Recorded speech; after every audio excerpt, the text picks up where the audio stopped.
1 year later, the honeymoon phase is over. The 2025 Renault Captur has faced brutal traffic jams, freezing mornings, long highway miles, and the daily punishment of real-world driving.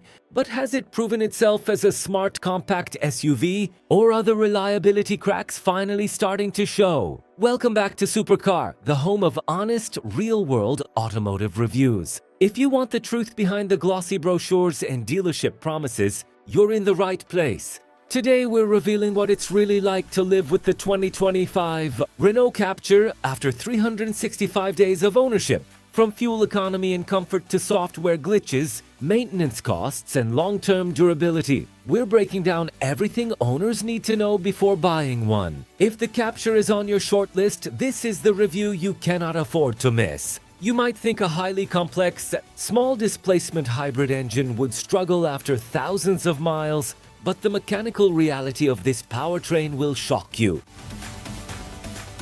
Under the hood of our long-term tester sits the E-Tech, full hybrid 145 powertrain, a sophisticated marriage of a 1.6-liter naturally aspirated, 4-cylinder engine and 2 electric motors. Over the past year, we clocked just over 15,000 miles, and the mechanical synergy has remained surprisingly robust. Early on, we had concerns about the clutchless multi-mode automatic gearbox, which historically showed some hesitation in previous generations. However, Renault's software calibration for the 2025 model year has completely ironed out those low-speed jerks. The transition between electric and combustion power is seamless, and we have experienced zero mechanical failures, zero warning lights on the dash, and absolutely no abnormal oil consumption. Forget the optimistic numbers printed in the official dealership brochures. Here is exactly what this self-charging hybrid crossover actually costs to run in the real world. Automakers love to boast about laboratory fuel economy figures, but a year of real-world driving tells the true story. We consistently averaged around 55 miles per gallon during mixed driving, which is astonishingly close to Renault's claimed figures. The hybrid system proved incredibly efficient in stop-and-go city traffic, often running purely on electric power for up to 80% of our urban journeys. When it came time for maintenance, our first annual service was a breeze. The dealership checkup was surprisingly affordable, requiring only standard fluid changes and a multi-point inspection. Brake wear was virtually non-existent, largely thanks to the aggressive regenerative braking system that saves the physical brake pads from premature degradation. A shiny new interior always looks spectacular on day one, but 12 months of spilled coffee, muddy shoes, and daily abuse reveal a car's true build quality.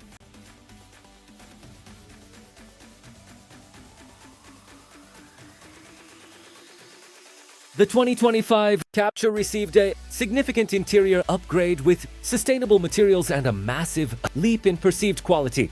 But we needed to see how it held up to real life. After a year of hauling groceries, transporting pets, and enduring the daily grind, the cabin has proven remarkably resilient. The recycled fabric upholstery on our Esprit Alpine trim shows absolutely no signs of fraying, stretching, or staining.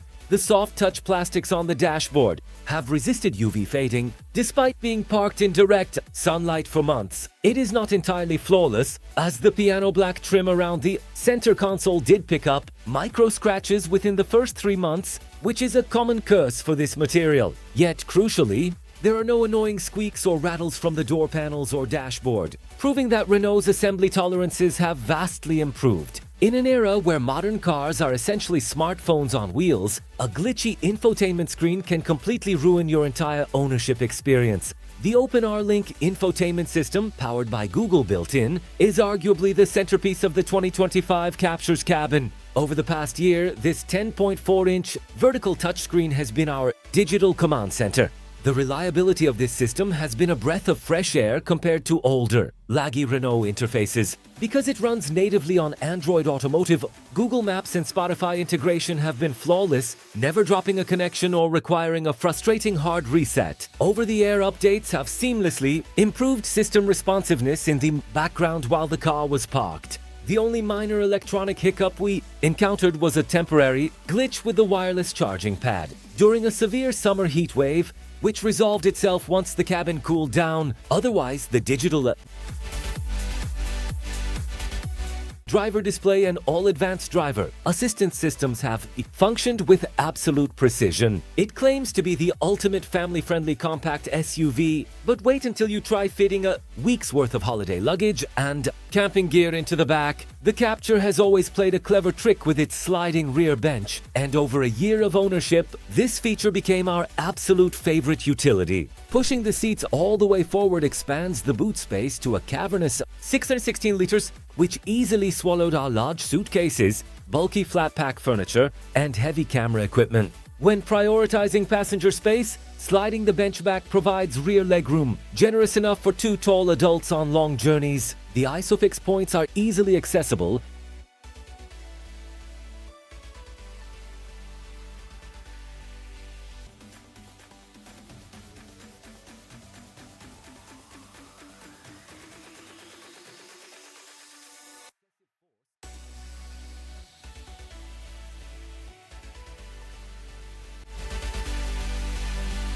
Deep potholes, aggressive speed bumps, and rough country lanes are the ultimate test for any suspension system.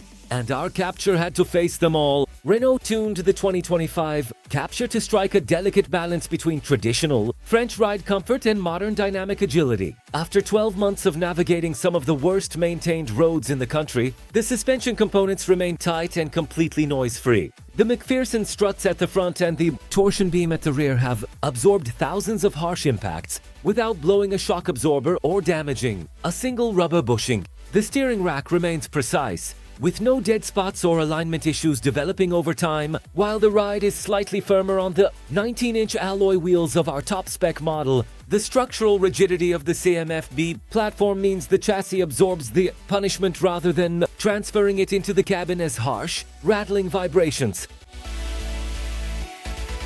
So after 365 days, thousands of miles, and countless hours behind the wheel, is the 2025 Renault Captur actually worth your hard-earned money? The final verdict on the 2025 Renault Captur's reliability is overwhelmingly positive. Renault has clearly learned from its past, delivering a compact crossover that doesn't just look stylish on the outside, but is genuinely built to endure the rigorous demands of daily life. From the bulletproof E-Tech hybrid powertrain to the rock-solid Google infotainment system and the highly durable interior materials, this car has exceeded our expectations at almost every turn. If you're in the market for a B-segment SUV that offers low running costs, unmatched practicality, and genuine peace of mind, the Captur deserves to be at the very top of your shortlist. Thank you for watching Supercar. If you found this 1-year reliability review helpful, smash that like button, leave a comment down below about what car we should test next, and do not forget to subscribe for more honest automotive truths. See you in the next video.